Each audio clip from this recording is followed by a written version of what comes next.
Vous pouvez ajouter une fine couche uniquement à cet endroit et tapoter à nouveau.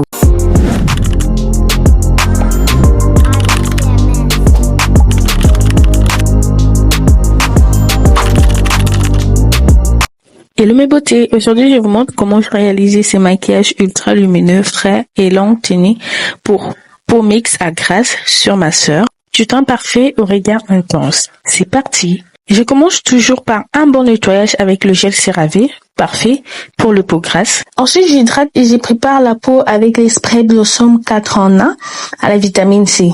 Il donne un glow léger et prépare super bien la peau au maquillage. Je matifie bien tous les visages avec la base Philips pour contrôler les sébums toute la journée. Je la pose surtout sur la zone T. Voici la technique des sourcils naturels et bien fixés toute la journée. Pour commencer, je brosse ces sourcils avec le gel IT à l'aide d'un goupillon. J'essuie l'excès avec une lingette démaquillante. Je choisis d'utiliser deux fonds de teint pour une teinte parfaite adaptée au sous-ton chaud de sa peau.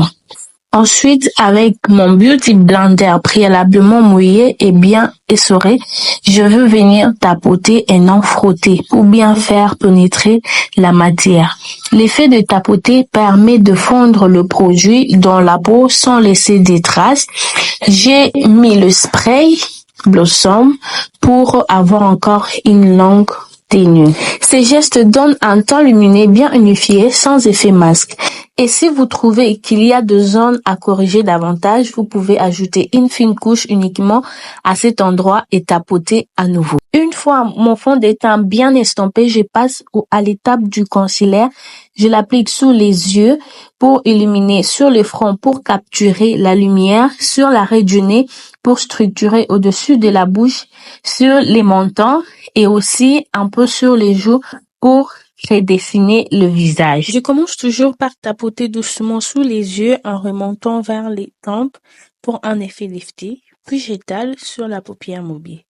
Ça me sert de base pour le fard à paupières et ça fixe mieux les couleurs. Avec mon Beauty Blender légèrement humidifié, j'estompe chaque zone par petite pression.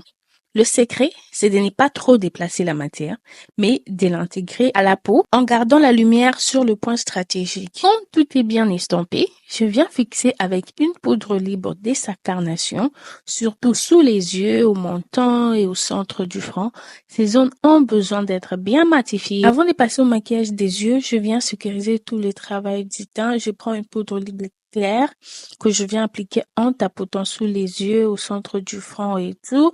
Ensuite, je viens légèrement creuser sous les joues avec la même poudre claire pour accentuer les contouring. D'abord, j'essuie l'excès des matières qui s'est logé dans le pli des paupières. C'est très important pour que le fard tienne bien et ne file pas. Je commence ensuite à structurer les regards en creusant le coin externe avec un fard rosé foncé que je stompe en forme de vœu pour allonger l'œil et donner de la profondeur.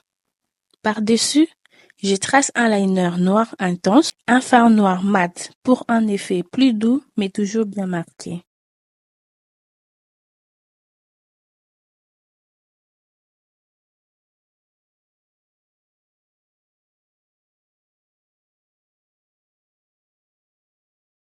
Sur la paupière mobile, je dépose un fard fuchsia satiné, très lumineux, qui capte bien la lumière.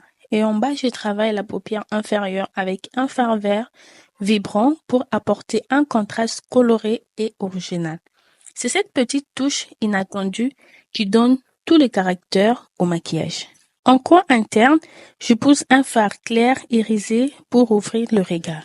Je n'oublie pas d'estomper la poudre libre que j'avais appliquée en dessous. Elle a bien capté les éventuelles chutes de fard et a permis de garder un dessous d'œil net et lumineux. Ensuite, je reviens structurer les teints avec mon contouring. Je creuse le front, joues, nez et menton avec la palette de chez Kiko. Puis, je réchauffe les visages avec les blushs Kiss Beauty que je viens de poser sur les pommettes en forme de V. En remontant vers les tempes, je viens insister pour plus de pigments. Et bien sûr, je termine avec un highlighter sur les ondes des lumières, pommade, nez et l'arc de Cupidon. Pour les lèvres, je commence par essuyer avec une lingette démaquillante, puis je trace les contours avec un crayon rose foncé que je viens insister pour la pigmentation à l'aide d'un pinceau. Je viens dégrader les contours pour éviter les traits trop nets. Ensuite, j'applique mon gloss des Blossom pour donner un effet glossy, repulpé, très tendance, qui ma modèle a aimé en tout cas. Regardez-moi ça, elle est très joyeuse. Ensuite, je dégrade légèrement le fard noir que j'avais utilisé pour le liner afin d'adoucir le regard. Je reviens sur les sourcils que j'avais déjà fixés plus tôt avec le gel IT. Je les remplis délicatement avec un crayon en suivant la forme de ses poils naturels. Ce sont des mouvements à faire délicatement, tout doucement, prendre son temps. Si vous n'êtes pas pro, il faut aller doucement, petit à petit, jusqu'à voir le changement. Et voilà. Puis, je veux venir corriger et illuminer avec du concealer pour un effet bien net. Tu peux utiliser un concealer d'un ou deux tons que sa carnation. Et je viens estomper les tout pour un rendu naturel et soigné. Par-dessus le fard noir mat, je viens tracer un liner pour donner encore de l'intensité et l'effet lifté au maquillage. Puis je viens poser les faux cils. N'oubliez pas de regarder ma vidéo sur comment poser les faux cils. Je vous mets le lien en barre d'infos. Je viens corriger les contours de ses lèvres avec un peu de concealer pour un rendu net, propre et sophistiqué. Et j'ajoute une touche de blush rose MAC pour plus de peps à son maquillage. Je viens fixer avec le spray fixateur de L'Oréal Paris. Il va venir fusionner toutes les matières et assurer une tenue impeccable toute la journée. Et pour renforcer les regards, je trace la muqueuse avec un crayon noir intense et un petit coup de mascara sur les cils inférieurs. Et voilà les maquillages terminés. Dites-moi en commentaire quelle est votre étape préférée. N'hésitez pas de regarder les vidéos que je vous ai mis en barre d'infos. Likez, partagez la vidéo.